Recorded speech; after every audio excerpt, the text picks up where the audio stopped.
A story of a bird. Once upon a time, there was a beautiful bird living in a dense forest. However, it was always sad because it had a thorn stuck in its wing. Flying became a painful chore, reminding it constantly of its misfortune. The bird had a choice: to endure the pain and remain stuck, or to brave the hurt and remove the thorn.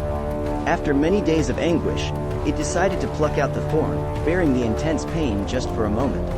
Though it hurt, the bird found its freedom. It could finally fly high, no longer held down by the pain of the past. So, what can we learn from this little bird?